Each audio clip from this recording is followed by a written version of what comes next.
Warahmatullahi wabarakatuh. Alhamdulillahilladzi hadana bi'abdihil mukhtari man da'ana ilaihi bil idzni wa qad nadana labbaika ya man dalana wa hadana. Allahumma shalli wa sallim wa barik wa karim ala sayyidina maulana Muhammadin miftahi bab rahmatillah. Adada ma fi ilmi salatan wa salaman da'imaini bid talazimaini bidawami killah wa ala alihi sahbihi wa mawala. Subhanaka la ilma lana illa ma 'allamtana innaka antal alimul hakim. Wa tub 'alaina innaka antat tawwabur rahim wa la haula wa la quwwata illa billahil 'aliyyil 'azim. Faqala rabbi shrah sadri yassir li amri wa hlul 'uqdatam min lisani yafqahu qawli. Rabbi zidni 'ilman warzuqni fahma. Amin. Nawaina ta'allum wa ta'lim wa tadhkir wa tadhkir wa naf'a wal intifa' wal ifada wal istifada. Lahatha 'ala tamassuki bi kitabillah wa sunnati nabiyyina Muhammadin sallallahu alaihi wa alihi wasallam. Wa du'a ila al-huda wa dilalati 'ala al-khairi wa tigha mardati wa qurbi wa thawabi wa husnul khatimah. Ma'alud fil afiyah salal aqibah fid din dunya wal akhirah ma ba'd. Alhamdulillah, di saat pagi menjelang waktu yang sangat cerah ini, Allah Subhanahu wa taala masih mengumpulkan kita, masih memberikan kita kesempatan, masih memberikan kita inayah, masih memberikan kita rezeki nikmat. Hingga pada saat ini Allah Subhanahu wa taala memberikan kita kelapangan di dalam rezeki kita, kelapangan di dalam kenikmatan yang ada di dalam kesehatan kita, hingga pada akhirnya kita masih dalam berkumpul dalam keadaan sehat walafiat. Selalu berangkaikan salam selalu kita sampaikan pada junjungan pada Nabi Agung, Nabi besar Muhammad sallallahu alaihi wasallam. Maka Rasulullah sallallahu alaihi wasallam telah memberikan kabar kepada kita bahwasannya kita dianjurkan ataupun kita dianjurkan untuk membersihkan kotoran-kotoran yang ada di dalam diri kita, baik itu secara zahir maupun secara batin. Maka pernah ditanya apakah yang dimaksud dengan kotoran zahir tersebut? Yang dimaksud dengan kotoran zahir, yang dimaksud dengan kotoran yang zahir adalah misal kita memotong kuku ataupun mencukur kumis ataupun sebagainya.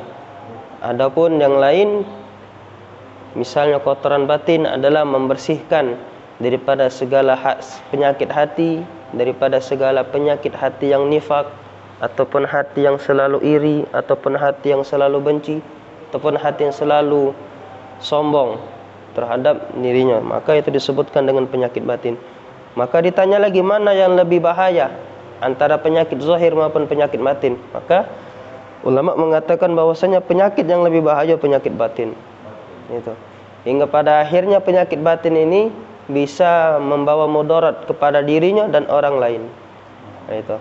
Maka kita akan menjelaskan tentang apa itu penyakit zahir. Salah satunya adalah kita membersihkan kuku. Di hari yang dianjurkan sama Rasulullah adalah hari Senin ataupun hari Kamis maupun Jumat.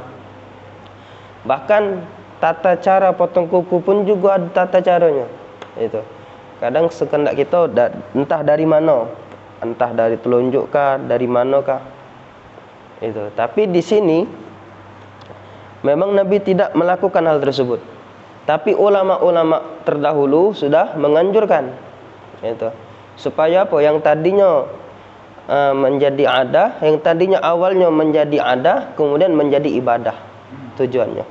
Yang tadinya menjadi sesuatu amalan yang tidak ada nilai pahalanya, kemudian berubah menjadi ibadah. Itu. Apa caranya? Tata caranya ada dua. Motong kuku. Yang pertama, hendaknya kita mulai dari yang dari sini dulu. Sebelah kanan, tangan kanan sebelah kanan, dari sini dulu, sini satu sampai ke sini. Sini ditutup yang ini, jempol. Kemudian lanjut lagi, bukan ke sini, ke sini. Jadi ke sini, telunjuk, tengah, jari manis, kelingking, ditutup dengan jempol. Sudah sambung ke jempol kanan, langsung ke kelingking. Kelingking, jari manis, tengah, telunjuk, baru ditutup dengan jempol kiri. Itu cara yang pertama. Ada cara yang kedua. cara kedua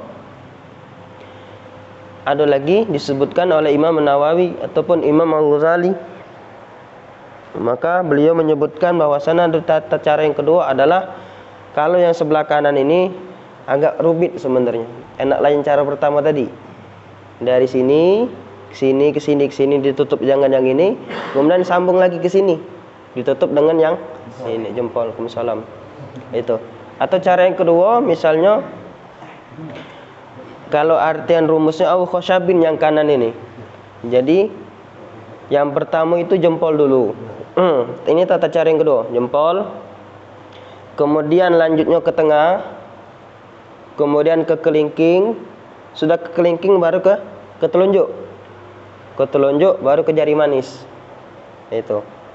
Jadi yang ini pertama dulu 1 2 3 4 5. Kan agak rumit tuh, ngelangkah-ngelangkah dia. Tapi setidaknya Ana jelaskan. 1 2 3 4 5. Itu. Kemudian lanjut lagi ke kiri. Khawabis. Khawabis ini artinya dari sini dulu. Sini yang kiri ke sini dulu. Ke tengah. Jempol. Jari manis baru kelingking. Baru telunjuk. Itu. Yang kiri tadi dari sini, kedua ke sini, ketiga ke jempol, keempat ke jari manis, tutup dengan jari tunjuk. Enak cara yang pertama. Itu. Maka kita dianjurkan tata cara sebegitu luar biasanya Islam ini. Tata cara motong kuku be diajarkan. Itu. Kita keluar masuk WC be diajarkan. Adab di WC be diajarkan. Itu. Tata cara kita istinja pun diajarkan. Cari di mana agama lain tak katik diajarkan seperti itu. Itu. Mereka cuma mengajarkan tentang ketuhanan, tentang sosialan. Ada tentang yang sepele sekecil ini pun kita diajarkan. Itu. Maka agama Islam ini agama yang tidak tertandingi. Itu. Agama yang sangat dimuliakan oleh Allah Subhanahu wa taala. Maka itu tentang tata cara potong kuku di hari Senin, Kamis dan Jumat. Maka timbul pertanyaan, apakah boleh seseorang ingin memotong kuku tapi di luar hari tersebut, Senin, Kamis maupun Jumat? Tetap boleh. Tapi itu memang tidak disebutkan di dalam Al-Qur'an, dalam hadis itu. Tapi kebanyakan mereka yang sebagaimana selalu mengikuti sunnahnya Rasulullah, selalu mereka memotong kuku di hari Senin, Kamis maupun Jumat. Kenapa tidak di hari yang lain? Itu. Maka di sini disebutkan ada fawaid ataupun apa yang disebutkan oleh baginda Nabi besar Muhammad, melainkan itu adalah keberuntungan untuk diri kita, ada manfaat bagi diri kita. Misal, Waalaikumsalam. Iya. Contoh, kok kenapa Nabi nganjurkan kita bersiwak? Itu kan sunnah contohnya. Padahal kita bingung apa manfaat siwak. Itu. Tapi secara langsung Nabi mengajarkan kita. Itu. Kemudian Nabi nganjurkan kita berbanyak berpuasa. Itu. Secara logikanya, kenapa dengan puasa? Ada apa dengan puasa? Akhirnya apa? Diteliti dengan para dokter. Rupanya puasa itu bisa menyehatkan tubuh kita. Itu. Ini.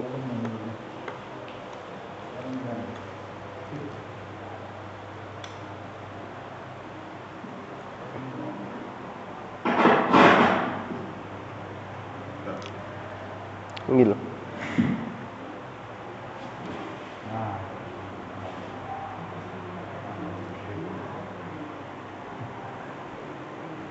Kenapa Nabi Muhammad selalu menganjurkan kita untuk berpuasa? Itu. Ternyata di balik hikmah puasa itu diteliti oleh para dokter ilmu kedokteran. Rupanya di dalam puasa itu terdapat sehat itu. Kemudian hikmah daripada puasa itu tubuh kita jadi sehat. Itu. Sedetail itu Rasulullah menjelaskan sama kita, nganjurkan ke kita. Itu. 1400 tahun yang lalu atau 1400 tahun lebih yang lalu. Itu. Padahal Di zaman dulu belum ada kedokteran secanggih zaman sekarang. Itu. Ada yang namanya transfusi darah, ada yang namanya donor darah, ada yang namanya operasi, ada yang namanya ini tidak dulu, tidak ada zaman dulu. Itu. Tapi di situ ada hikmahnya. Itu. Maka disebutkan dalam Al-Quran, wa ma yantiqu 'anil hawa in huwa illa wahyu yuha.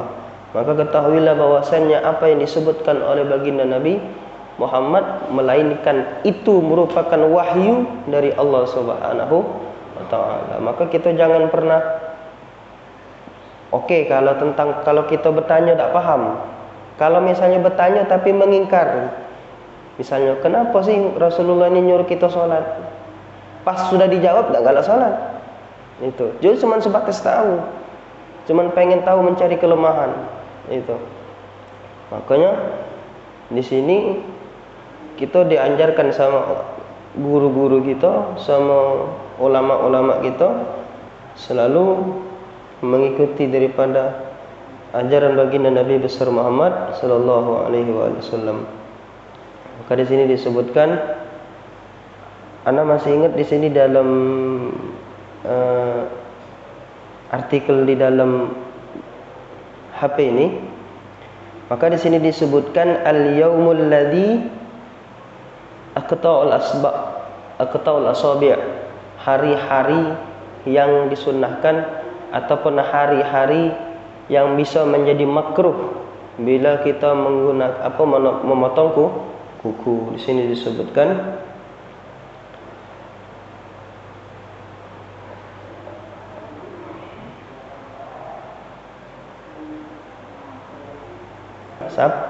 Sabtu. Memang tidak ada larangan secara khusus, tapi bisa menjadi hukumnya makruh. Itu. Karena kita ada 5 hukum: wajib, sunnah, mubah, makruh, haram. Kalau misalnya hukumnya wajib, lawannya hukumnya menjadi wajib, berarti lawannya haram. Itu. Misalnya kita melakukan sholat, hukum sholat apa? Sholat wajib, ya wajib. Kalau kita meninggalkan sholat, hukumnya haram. Itu. Mengerjakan yang sunnah pun juga sama, hukumnya sunnah. Mengerjakan sholat sunnah. Tapi kalau kita meninggalkan, bukan makruh, tapi kita rugi. Itu di situ. Bukannya kita tak apa-apa, tapi kita rugi. Itu namanya pembahasan tentang sunnah. Bukan kita arti misalnya aku sholat sunnah, aku dapat pahala, tapi aku gawe ke tidak apa-apa. Memang tidak apa-apa, tapi kita rugi. Itu karena kita sudah dikasih sama Allah waktu itu untuk kesempatan beribadah. Yang ketiga, mubah. Mubah ini dalam hal contoh kita makan, kita minum, kita mandi, kita tidur, itu mubah.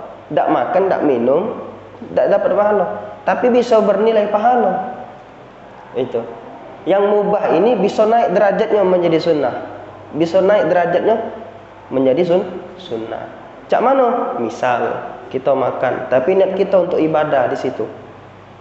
Kita makan, kita niatkan, ya Allah, aku makan ini untuk memulihkan kembali tenagaku agar aku bisa beribadah kepadamu. Maka di situ bernilai maka makan kita di situ nilai pahala. Itu mandi pun kita bisa juga bernilai pahala ibadah. Kalau mandinya kita niatnya juga untuk ibadah. Mandi, niat aku mandi itu untuk menyegarkan badanku dan aku bisa kuat lagi beribadah. Jadi kalau misalnya perkara yang mubah saja bernilai ibadah, kalau kita niatkan, bagaimana dengan ibadah yang sunnah? Itu kan? Perkara yang mubah saja bernilai ibadah jika kita niatkan, bagaimana dengan perkara yang sunnah? Itu.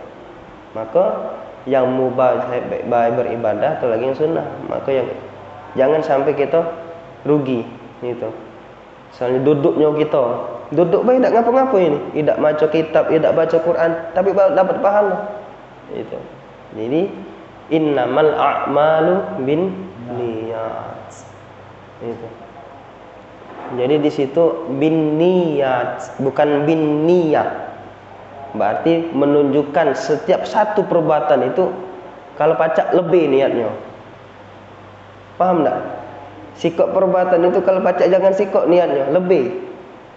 Misal contoh, kita ada rezeki dikasih sama Allah.